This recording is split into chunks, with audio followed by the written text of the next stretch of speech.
हम सभी बाबा साहब के जीवन संघर्ष से परिचित हैं।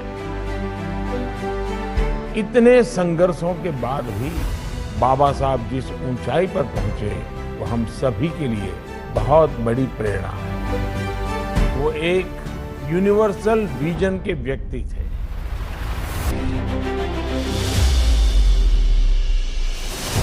बाबा साहब हमें क्या संदेश देते हैं?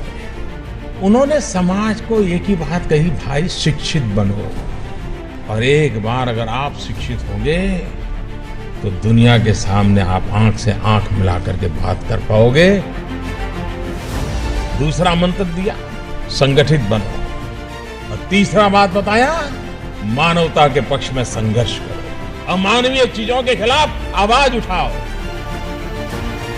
ये तीन मंत्र आज भी हमें प्रेरणा देते रहे हैं, हमें शक्ति देते हैं।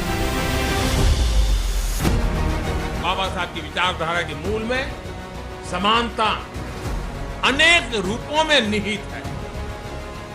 सम्मान की समानता, कानून की समानता, अधिकार की समानता, मानवीय गरिमा की समानता, अवसर की समानता।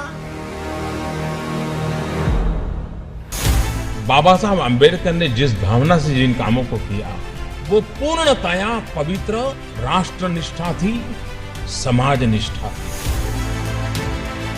और इसलिए हमारा संकल्प यही रहे, दलित हो, पीड़ित हो, शोषित हो, वंचित हो, गरीब हो, आदिवासी हो, गांव में रहने वाला हो, झुग्गी झोपड़ी में जीने वाला हो, शिक्षा के अभाव में तरसने वाला हो, इन सब के लिए अगर कुछ काम करना है तो बाबा साहब आम्बेडकर हमारे लिए सदा सर्वदा एक प्रेरणा है।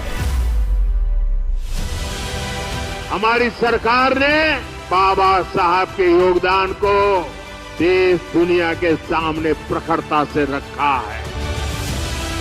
देश विदेश में बाबा साहब जहां जहां रहे, हमने उन उत्थानों को पंच तीर्थ के रूप में विकसित किया।